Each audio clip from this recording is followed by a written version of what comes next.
Hello friends, Mahanadi அடுத்து வர எபிசோடில் என்ன நடக்கலாம் அப்படிங்கிறத பற்றி பார்க்கலாம். மகாநதி சீரியலை பொறுத்த வரைக்கும் இப்போதைக்கு குமரன், கங்கா, நிவின், யமுனாவை வச்சு தான் ஸ்டோரியை மூவ் பண்ணுங்கிற அளவுக்கு ரொம்பவுமே ஸ்டோரி டல்லாக தான் போயிட்டு இருக்கு. நீங்கள் கமெண்ட் செக்ஷனில் சொன்ன மாதிரி ப்ரொமோவில் காட்டின மூமெண்ட்டை இன்றைக்கான எபிசோடில் காட்டினதே பெரிய விஷயம் தான். அதவே இந்த வாரம் ஃபுல்லுமே ஸ்டோரியாக ஓட்டிடுவாங்களோ அப்படிங்கிற அளவுக்குலாம் யோசிக்க தோணுச்சு. நம்ம எதிர்பார்த்த மாதிரி குமரனுக்கு பார்த்தோம் அப்படின்னா இப்போ விஜய் வந்து நிறையா ட்ரெஸ்லாம் வாங்கி கொடுக்குறாரு. இப்போ அடுத்த ஆடிஷனுக்கு போகும்போது அவர் ஒரு செலிபிரிட்டியாக மாறுவார். இதுக்கிடையில் பார்த்தோம்னா கண்டிப்பாக நிவின், யமுனா ஸ்டோரியும் கொஞ்சம் உள்ள கொண்டு வந்து இந்த வாரத்துக்கு உண்டான ஸ்டோரி எல்லாமே கொஞ்சம் மசாலா கலவையாக தான் கொண்டு போவாங்க. நம்ம ஏற்கனவே பேசியிருந்தோம். அதே மாதிரி தான் இப்போ கொண்டு போயிட்டு இருக்காங்க.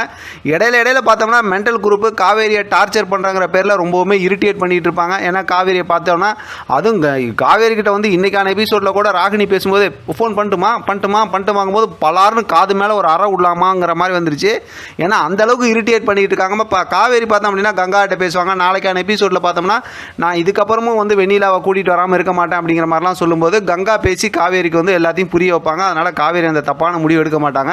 இருந்தாலும் சரி, அடுத்து என்ன தான் நடக்கிறதுக்கு வாய்ப்பு இருக்குது அப்படின்னா அப்படி இப்படி பேசி இந்த வாரத்துக்கான ஸ்டோரி ஓட்டினாங்கன்னா அடுத்து விஜய் ஏற்கனவே சொன்ன மாதிரி அவரோட பர்த்டே மூமெண்ட்டை கொண்டு வந்துருவாங்க. அந்த டைமில் கண்டிப்பாக அவர் அந்த எமோஷனலாக இருக்கிறது, அவர் ரொம்ப லவ்வபுளாக இருக்கிறது, இதெல்லாம் பார்த்துட்டு காவேரிக்கு விஜய் மேலே இருக்க பாசமும் ரொம்ப அதிகம். அதே போல் விஜய்க்கும் காவேரி மேலே ரொம்ப பாசமாக இருக்காங்க அப்படிங்கிறது நமக்கு தெரிஞ்சது தான். இதெல்லாம் ஒரு எமோஷனல் மூமெண்ட்டாக கொண்டு வந்து தான் கடைசியில் ஏற்கனவே ராகினி சொன்னாங்கல்ல காவேரியோட பர்த்டேக்கு வெண்ணிலாவை கொண்டு வரேன்னு. இப்போ அந்த மாதிரி வெண்ணிலாவை வந்து காவேரி வந்து விஜயோட பர்த்டேக்கு கொண்டு வந்து நிறுத்த போகிறாங்க. அப்படி தான் அடுத்த ஸ்டோரியை மூவ் பண்ணுவாங்கங்கிறது நம்மளால் கெஸ் பண்ண முடியுது.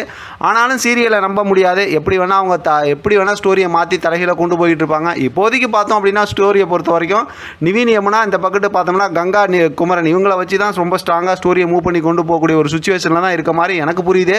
வேறு எதுவும் இருந்தால் நீங்கள் கமெண்ட் செக்ஷனில் சொல்லுங்கள். அதையும் நம்ம கெஸ் பண்ணி அது சம்மந்தமாக ரிவ்யூ பேசலாம். எப்படி பார்த்தாலும் இன்றைக்கி ப்ரொமோவில் காட்டின அந்த மூமெண்ட்லாம் இன்றைக்கான எபிசோடில் முடிச்சதே நீங்கள் இப்போ அதாவது கமெண்டில் சொல்லியிருந்த மாதிரி எனக்குமே அதில் சந்தோஷம் தான். இதை ஒரு 2 நாள் எபிசோடாக ஓட்டாமல் இன்றைக்கி முடிச்சிட்டாங்க. நாளைக்கான எபிசோட் எப்படி சுவாரஸ்யமாக இருக்குங்கிறத வெயிட் பண்ணி பார்க்கலாம். இன்றைக்கி ஏதாவது ப்ரொமோ வருங்கிற அளவுக்குலாம் நான் யோசித்தேன். வெயிட் பண்ணி பார்க்கலாம். நாளைக்கான எபிசோட்டுக்கு அப்புறமா ஏதாவது ஒரு நல்ல ப்ரொமோ வருதான்னு. இதை பற்றின உங்களோட கருத்து கமெண்ட் பாக்ஸில் தெரியப்படுத்துங்க. தொடர்ந்து ஆதரவு கொடுங்க. தேங்க்யூ ஃபார் வாட்சிங்.